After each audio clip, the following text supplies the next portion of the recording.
Le gouvernement a dévoilé ses mesures pour mieux contrôler les chômeurs. 800 personnes seront recrutées pour cela à Pôle emploi d'ici 2020.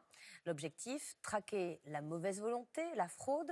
La ministre du Travail veut frapper plus fort ceux qui ne chercheraient pas vraiment et moins fort, un oubli, un retard, une absence.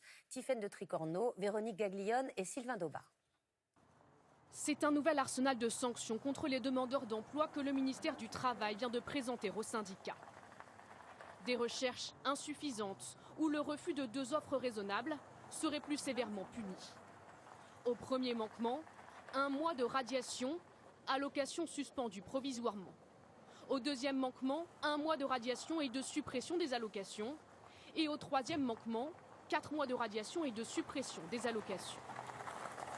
Autre nouveauté, la création d'un carnet de bord. CV, lettres de motivation, entretien, les demandeurs d'emploi devront y inscrire toutes leurs démarches.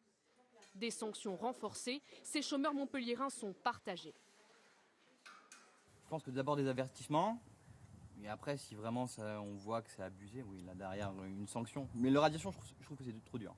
C'est bien de parler de contrôle, mais il faut aussi qu'il y ait un accompagnement qui suive par rapport à ça. C'est fort, mais je pense que quelque part c'est mérité parce que, comme le dit, il doit y avoir un effort de chaque côté. A l'inverse, certaines sanctions seraient allégées. Le refus d'une formation ne sera plus un motif de radiation. La sanction pour une absence à un rendez-vous passerait de 2 mois à 2 semaines de radiation. Ce soir, les syndicats dénoncent la sévérité de ce projet. Dans tout ce qui a été annoncé ici, il y a surtout des encouragements à la radiation des personnes qui ne rentrent pas suffisamment dans les clous. On voit qu'il y a une volonté de renforcer largement le contrôle des demandeurs d'emploi, plus qu'il y a de volonté de renforcer l'accompagnement. Et il y a un vrai risque pour la CFDT de ce point de vue-là, d'avoir un déséquilibre en défaveur des demandeurs d'emploi. Les équipes chargées du contrôle des demandeurs d'emploi passeront de 200 agents aujourd'hui à 1000 à l'horizon 2020. Ce nouveau barème de sanctions sera encore discuté avec les partenaires sociaux et devrait entrer en vigueur à la rentrée prochaine. On a ce document. Bonsoir Jean-Paul Chapelle. Bonsoir Anne-Sophie. Le gouvernement veut aussi redéfinir la fameuse offre raisonnable d'emploi, celle que le chômeur ne peut refuser 2 fois. Exactement. Aujourd'hui, une offre raisonnable, c'est d'abord une offre dans le métier, les qualifications et les compétences de votre emploi précédent. Alors voilà pour le principe.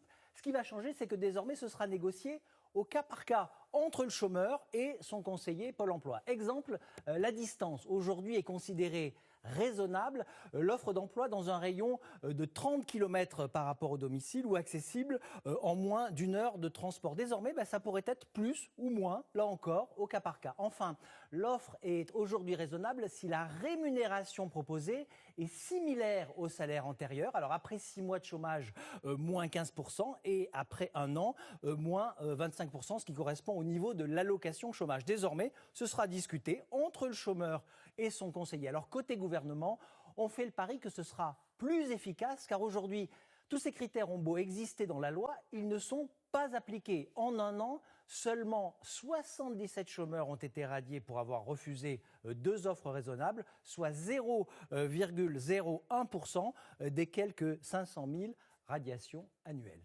Merci Jean-Paul. Il y a 5 ans,